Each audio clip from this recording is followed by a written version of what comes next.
दिव्यांगों को रोजगार से जोड़ने के लिए इंदौर कलेक्टर आशीष सिंह ने संवेदनशील पहल की है।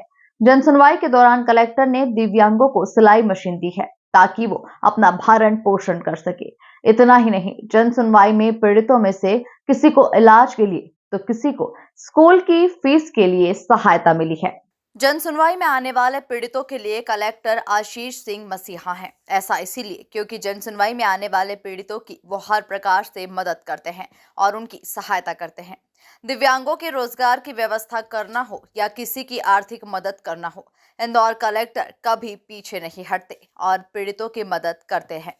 जन सुनवाई में भी कलेक्टर ने पीड़ितों की ऐसी मदद की मिसाल बन गई। इसी के साथ जन सुनवाई में कलेक्टर आशीष सिंह व अन्य अधिकारियों ने नागरिकों की समस्याएं सुनी और तत्काल उनका निराकरण किया। कलेक्टर कार्यालय में हुई जन सुनवाई में कलेक्टर आशीष सिंह ने कई नागरिकों की समस्याएं सुनी और उनका यथासंभव मौके पर ही निराकरण किया। उन्होंने अनेक जरूरतमंदों को इलाज, स्कूल फीस तथा सिलाई मशीन के लिए तात्कालिक सहायता रेड क्रॉस से स्वीकृत की।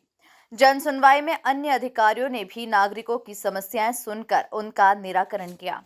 ऐसे आवेदन जिनका मौके पर निराकरण नहीं हुआ, उनके निराकरण के लिए समय सीमा तय की गई। देखिए, जो 20 तारीख को हम अक्सर देखा गया है कि जनसुनवाई में या अन्य माध्यमों में भी अनेक दिव्यांग रोजगार के लिए स्वरोजगार के लिए आते हैं। इसके लिए 20 तारीख को एक बड़े पैमाने पर हम लोग स्वरोजगार और रोजगार मेला मात्र दिव्यांगों के लिए लगा रहे हैं। हम लोग कई सारी कंपनियों से बात कर रहे हैं, कई सारे विभागों का स्वरोजगार जो स्कीम चलते हैं उनसे उनको जोड़ने का काम कर रहे हैं। जितने भी दिव्यांग पहले टाई अप हो जाएंगे उनको रोजगार दिलाया जाएगा 20 तारीख को, और बाकी लोग जो बच जाएंगे उनका रजिस्ट्रेशन किया जाएगा जिससे कि भविष्य में उनको रोजगार दिलाया जाएगा। जन सुनवाई में आज कुलसुम और प्रज्ञा वर्मा को सिलाई मशीन स्वीकृत की गई।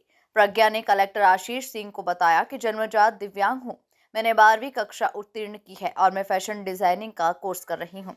प्रज्ञा ने कहा कि वो फैशन डिजाइनिंग से रोजगार करना चाहती हैं, उन्हें सिलाई मशीन की जरूरत है। इस पर कलेक्टर ने रोजगार के लिए तुरंत ही उन्हें सिलाई मशीन स्वीकृत कर दी। इसी तरह मल्हार पलटन में रहने वाली कुलसुम ने बताया कि वो दिव्यांग है और उनके पास भी रोजगार का कोई साधन नहीं है। उन्होंने कहा कि मुझे सिलाई आती है परंतु सिलाई मशीन नहीं है। कलेक्टर ने गंभीरता से उसकी बात को सुना और तुरंत ही सिलाई मशीन स्वीकृत कर दी।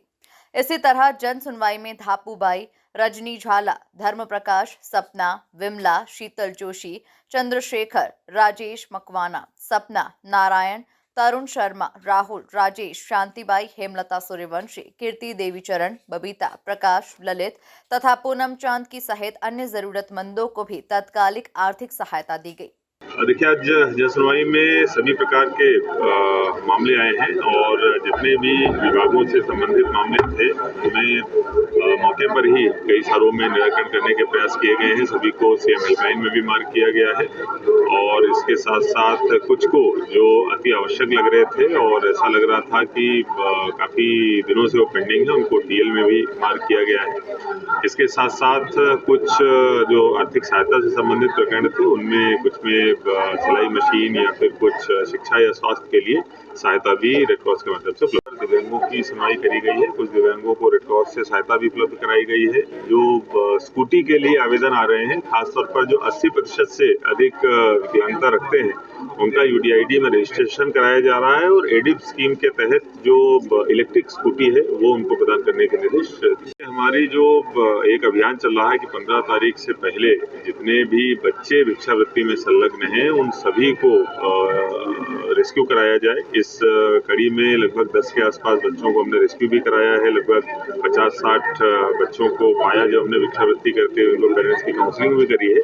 कुछ ऐसे आदतन लोग जो पेरेंट्स या उनके रिश्तेदार जो है हम लोगों को पता चला था जिनके द्वारा बच्चों से एक तरीके से एवजी के तौर पर वो भिक्षावृत्ति कराई जा रही है, ऐसी जो हमको सूचना मिली थी।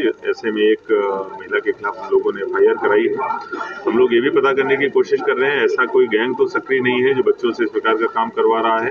अगर ऐसा कोई अपराध में लिप्त पाया गया जो उनसे भिक्षावृत्ति का काम करा रहा है तो बहुत कड़ी कार्रवाई करी जाएगी और आपराधिक प्रकरण भी दर्ज किया जाएगा। जन सुनवाई में अपर कलेक्टर श्रीमती सपना लोवंशी, रोशन राय, राजेंद्र रघुवंशी सहित अन्य अधिकारियों ने भी नागरिकों की समस्याओं को सुना। जन सुनवाई में अधिकांश प्रकरण संपत्ति और घरेलू विवाद आदि के थे।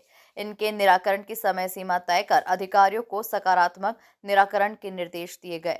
इंदौर से द नेशन टाइम्स की रिपोर्ट।